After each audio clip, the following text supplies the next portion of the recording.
Hey everybody, we're back now and took a little break there. I want to make sure we're streaming okay and that we're recording okay. So anyway, now I'm going to talk a little bit with you about, like I said, Larry Schweikart and what he's been doing some analysis about the doomsday scenario that the vote by mail scheme that the Democrats came up with, and make some comments about that, my feelings about it. But I'm going to take you through Larry's analysis. Larry put together a nice long, what they call a Twitter thread, which is several tweets in a row, if you're not familiar with Twitter. And each tweet on Twitter is 140 characters. You're limited to 140 characters. So a lot of people, when they really want to say something lengthy, they put together a thread. So they do tweet after tweet after tweet, and you can connect all those together. And that's a pretty neat process. So anyway, here's, I'm looking at another computer here, and I'm going to read some of this information to you. And so this is sort of his take on the vote by mail scheme. He starts out by saying, so consider this. When the Democrats started planning their strategy, I'm guessing in March or April, and I agree with Larry on that, they still thought they would lose. As a matter of fact, I think they knew they would lose. And I think they know they're going to lose. I think that Joe Biden is their throwaway candidate, just like Bob Dole was with us in 1996 with Bill Clinton. We knew Bob Dole wasn't going to win. He was next in line, so, he was a throwaway candidate. That's what Joe Biden is. He's not a serious candidate. You got to be kidding me. I mean, it's just incredible they keep this stupid clown act going. I know Trump, he says, what the hell is going on? And I agree with him. It's what the hell is going on. Anyway, here's what Larry Schweikart goes on to say. They knew Biden was incompetent, even in the confusion of the China virus. They probably thought, okay, we'll squirrel him away, keep him out of public sight, and let Kamala Harris handle the load. But that was mistake number one.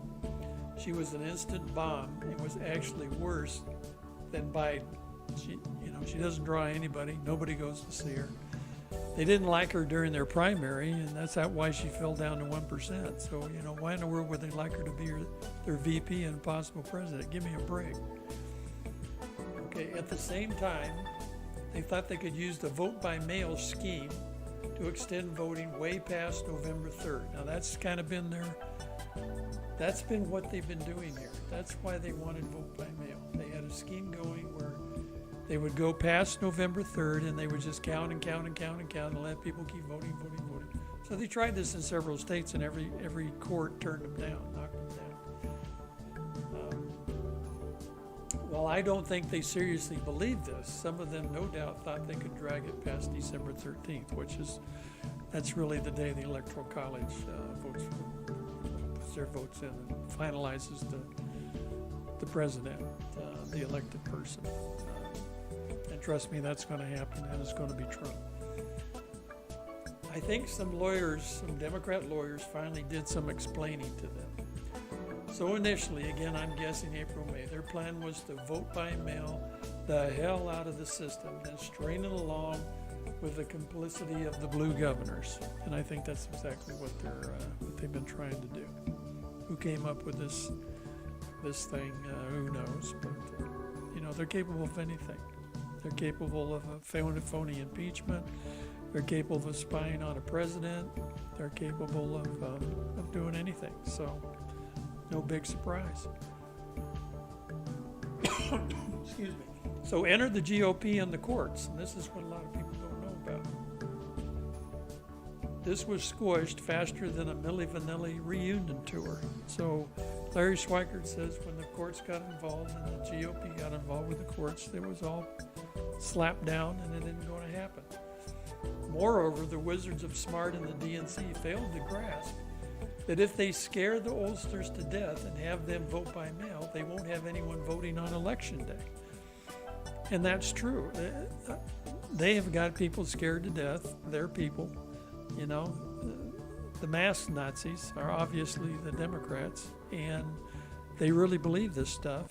And they're not going to go out and vote in person. So anything they vote is going to be by mail. Now, the other fallacy in their plan is that, and I was talking to Patty about that today, a lot of the Democrats, a percentage of them, and if you look at the percentages, it goes from like 20 to 50% of the people going to these rallies are Democrats, okay?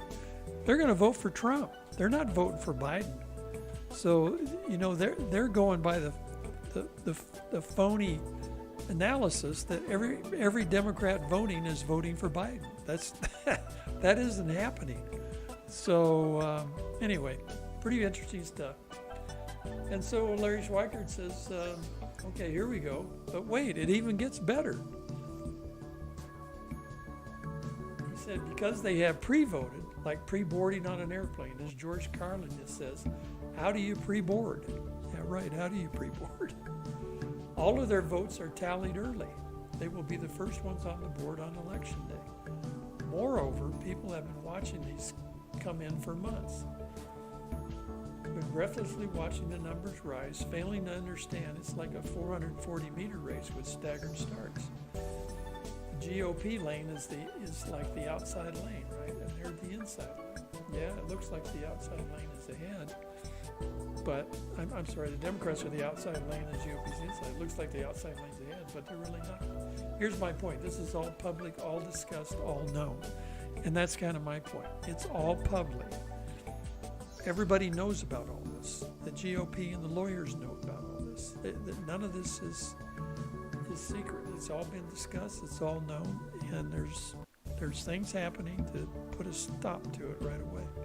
So, and like I said, most of the courts have ruled against the Democrats. There isn't going to be any extra counting. Now, in the case of the Pennsylvania decision by the Supreme Court, they're going to let it happen, but they also said, they gave a caveat. They said, we're going to throw the votes out after the election, okay?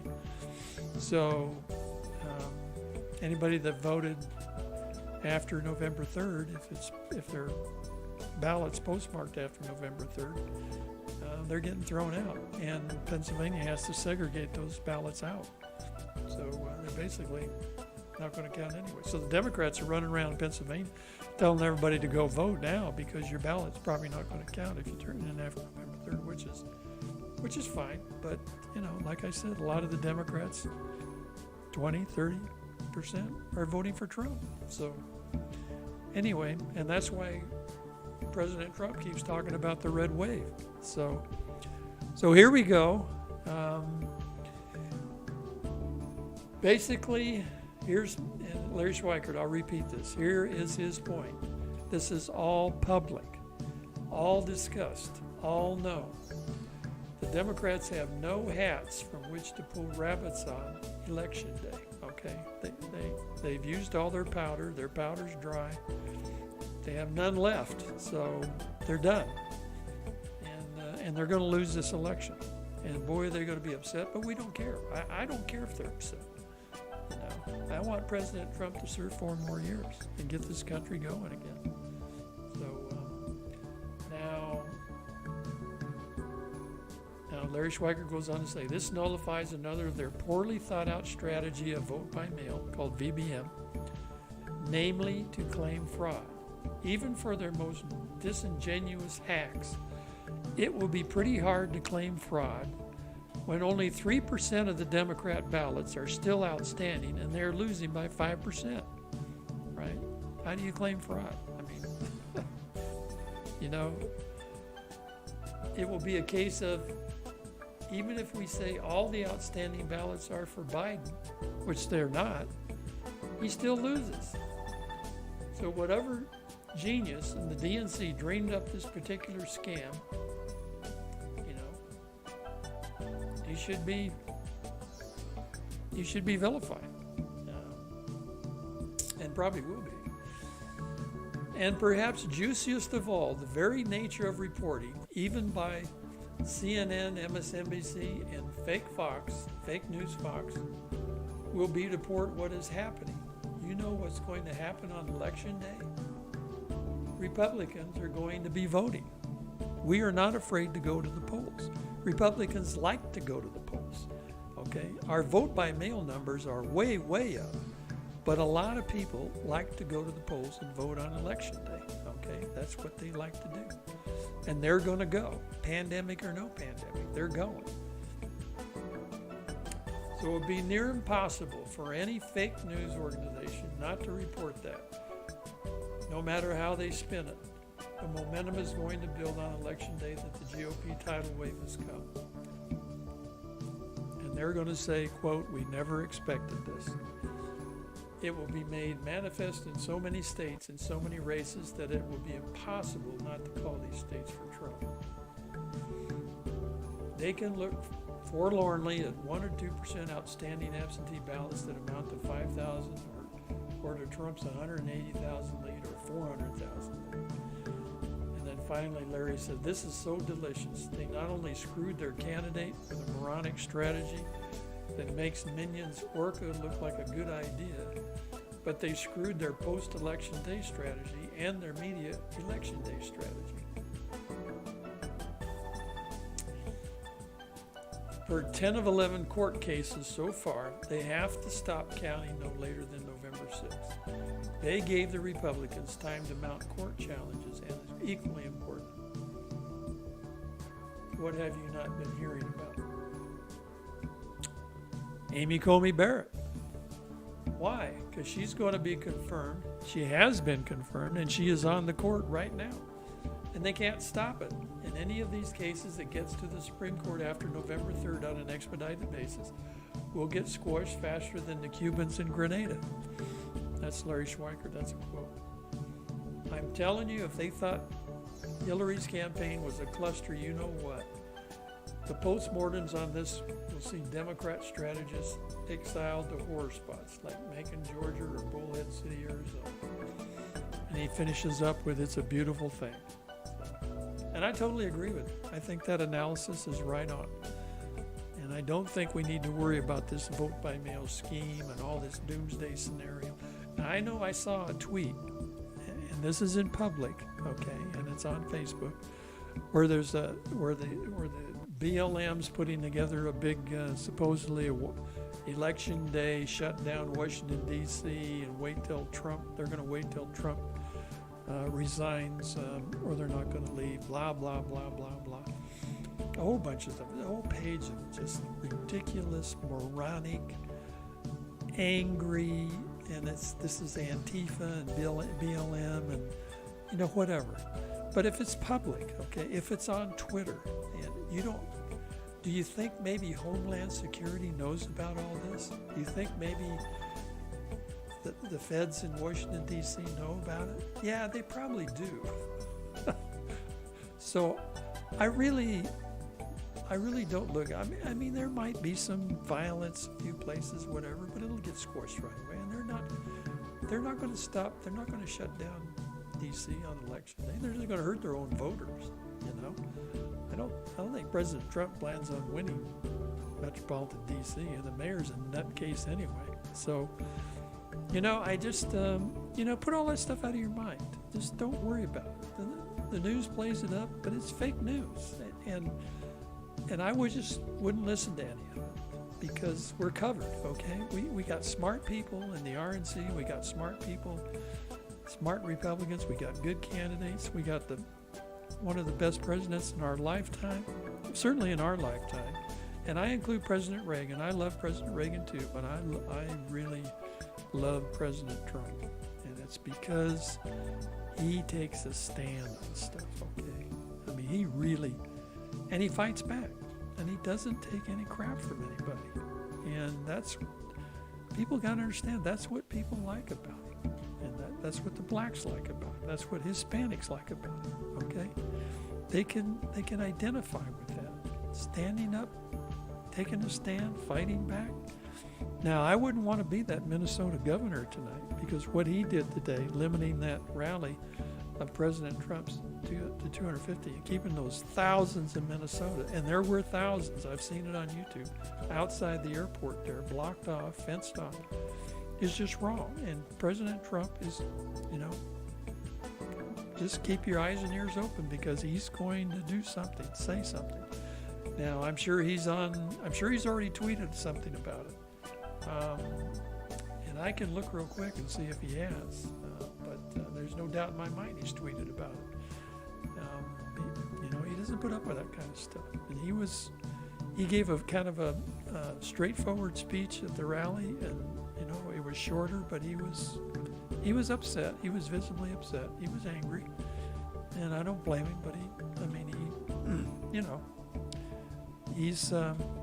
he took that back on the plane with him, and I'm sure there was plenty to hear when he got back on the airplane. So, and I'm sorry for those people in Minnesota you didn't get to see your president. It's just unfortunate. Squashing the First Amendment and freedom of speech is wrong, and we just can't let people get away with that kind of stuff. So anyway, I hope that you guys will continue to watch the rallies. I hear there's 11 to 15 rallies by the president alone between now and Tuesday, and he'll be going into Monday night. Remember last year he had a rally, or not last year, but 2016 he had a rally at 1 o'clock in the morning in Michigan. So he's going to be going late into the night, Monday night. So we've got Saturday, Sunday, and Monday. Now 3 a day, that's 9 rallies, but I'm hearing it's like 11 to 14. So he's really going to stack them in. And I'm sure he's going to talk about Minnesota. He loves the people in Minnesota. He loves the voters there.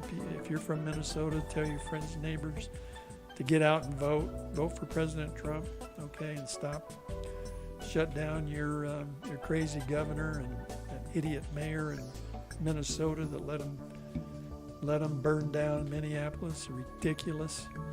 And take a stand, right? Vote for President Trump. Let's get this all fixed. And I'm convinced that President Trump's going to fire some people after the election, after he's elected. And he doesn't have to worry about wasting political capital. He's got 4 years. He can do exactly what he wants. And, the other thing, we'd love to see, a win in the House. We'd love to take the House over and get rid of Pelosi. I don't know if that's going to happen or not. Maybe we'll be surprised. Some of these Republican races are going pretty good. I know we're going to take back several of those 17 seats, but we might just squeak them all out. So President Trump just might drag some of them over the line. Excuse me. I know that Martha's going to win, and I know I'm pretty confident our corporate commissioners are going to win in Arizona. I'm not so confident about LD2. I think our supervisors, I think Steve Spain's going to win, and Steve Christie's going to win. I'm hoping that Anthony Sizer has a shot in District 2, and I really hope Gabby gets rid of Bronson. That would be wonderful. We get Gabby and Steve Christie and Steve Spain and take over that supervisor thing. So don't know how it's looking out there, but we'll see. And the good people out there are going to vote for the people that are going to fix things. And we just got to hope and pray that's going to happen locally. So LD2, I don't know. It's so overwhelmingly Democrat that it's just going to be very difficult. So we'll see what happens. Chris Ackerley was able to do it one time, but I don't know if the current candidates have a shot or not. I really don't. I would hate to predict something that probably is not going to happen. So we just have to wait and see. Anyway, we love all you guys. Thanks for watching. We will see you next week. We're going to have Dave Gowan, Senator Dave Gowan, State Senator Dave Gowan. He's going to be on talking about the Independent Redistricting Commission, the IRC, and tell you all about redistricting, which comes up next year. This is big because we're not going to be LD2 any longer. At the end of next year, LD2 is gone. We're going to be LDX, and hopefully we'll be brought in out of the wasteland into a more conservative, winnable district.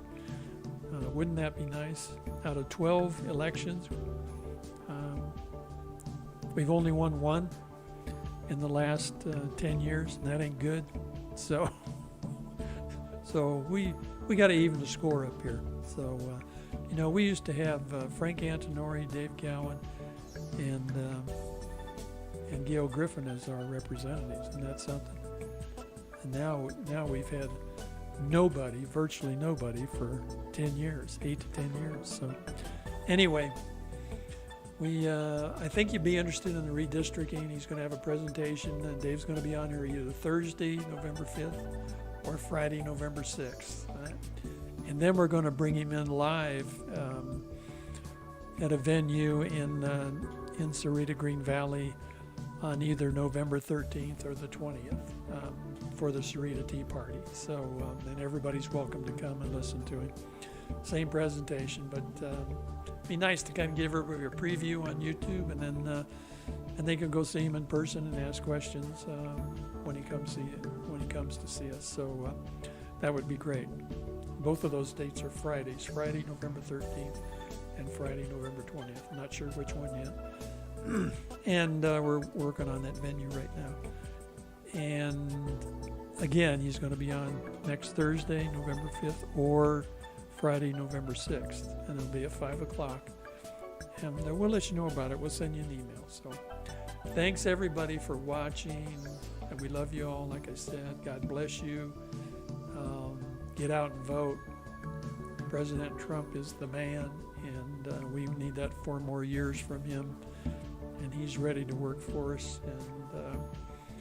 And I hope that, and I know, I don't hope, I know we're going to be celebrating election eve. It's going to be over pretty quickly, and we are going to see a red wave. So keep the faith. We're thinking about having a little victory gathering at Dominic's for the Trump happy hour on Thursday, November 5th. That's the kind of the conflict with the YouTube program, so we're trying to work all that out. But anyway, stay tuned. We'll send out information about that. Take care, and good night from Sahuarita, Arizona. This is your host, Don Woolley.